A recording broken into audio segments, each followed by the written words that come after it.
Amy Sikarskie is a clairvoyant energy therapist and channel. In the following conversation, she is channeling the Council of Light. The Council of Light consists of high-frequency, peaceful beings that are working with Earth and humanity in capacities as spirit guides and ambassadors dedicated to the success of peace on Earth. My next question about the fifth dimension is in regards to Gaia. Many say she has already ascended. Can you speak to that? Yes, she has gone forward in time, and many of you are beautiful beings of light who have crossed over, are there waiting in the space and waiting to call you through. They are not all in physical form, they are in an energetic frequency, but they are there preparing this space and leading and guiding, calling collective through. And they are a way shower in their sense as well, because many of you here are way showers for those whom are incarnate. But many beautiful beings and ascended masters of your time and times past are there, and they are calling you forward. So because there is a kinship and a resonating likeness and peace and understanding, they have pushed through, and then they have this vibration about them that is very human, and so they are bringing that back to pull you through, and you are catching up, and you are doing beautifully. It is flowing now, it is flowing, and not only will this information be made known to more and more, but many are already traversing through these times, these parallel realities, even as it were. By parallel, we are saying within your 12 structure, your 12-dimensional structure, but they are flowing side by side with one another into the fifth dimension without the conscious understanding of what is a fifth dimension and where am I going and all of these things. They are naturally following the calling of their heart, and it is more of a give and a take and a contrast. If I do this, this will happen. And of course they are understanding how things work and learning to flow and not force. And this is very important, because in the past many things were forced and now we are flowing. You just spin your wheels and waste your energy forcing. It doesn't work in this reality. The way that the frequency of time is, or the frequency and time, how they are together, does not really support forcing, you see. Yes, preparing and showing up and being accountable. However, in the past, many of you might have felt, and it was true, how you could manipulate expressions and realities with force, and it is not working now, you see. So Gaia is there, she is waiting. The animalistic kingdoms are there. Many animals take on the vibration and the space of consciousness of their partner, their family members, we will call them. You, the family, the humans. So they take on this reality. So if there is a human that is in a slower, heavier, denser reality, it may be a little bit more challenging for this animal to find peace and be in those higher frequencies, although they are connected with energy around, more sensitive to energy.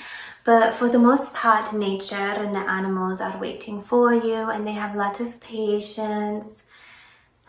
Very personalized from our experiences, a very personal statement from us. We think they are very too patient. We do not understand how patient they can be. You see, they are this patient with mankind. Mankind really has a lot to answer for, we say.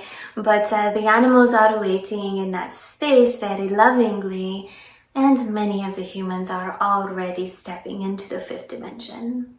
Can you share with us what is happening with Earth as some beings shift into the fifth dimension while others are not yet ready to do so? Are the timelines splitting? Yes, the timelines are splitting, and many of you have already experienced many of these in your reality, these signs or movements.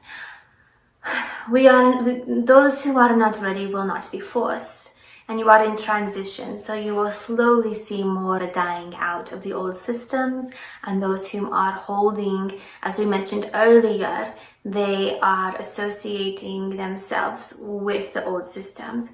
and they will transpire. Their bodies will not proceed. However, this transition of time will be a transition. It will not happen in a day or a week or a month, you see. So they may live out the rest of their human body's capabilities. It can be shocking for some, because the further they live, the more time that they live in the body, if they resist, it can be very taxing. Those who are going through it kind of with their arms crossed, not really wanting to be a part of it, but okay, and seeing these things, they will live to be longer, because there is a part of them that is like, okay, whatever, but they are not an active part of the movement, as it were.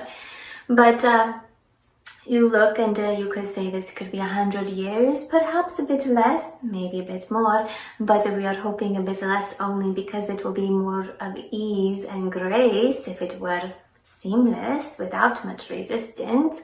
But there are still some beings who are being born into these old structures and systems. There are some communities and countries and government agencies that are very locked into these ways of being, and those will experience a very harsh expression of change and contrast. So everything is done gently, layer by layer, cycle by cycle. And this is where we will say, all are loved and cared for, and all have a right to be here. If you are in a physical body, you are here for a purpose and a reason. What is that purpose and a reason is not for us to say. However, if you are in a physical body, it is not natural or the choice and desire of Gaia to kick you off of her system, but gradually you will fade into a new space, and when you come back in, you will come in with a new conscious awareness. Many will. Many will find that karma is clearing for them, and if they choose to come back into a third reality or a fourth reality, they may find that they do so by going back to another point in time. And this can be where souls will consistently, let's say, incarnate in a specific point in time in whatever realm they so desire.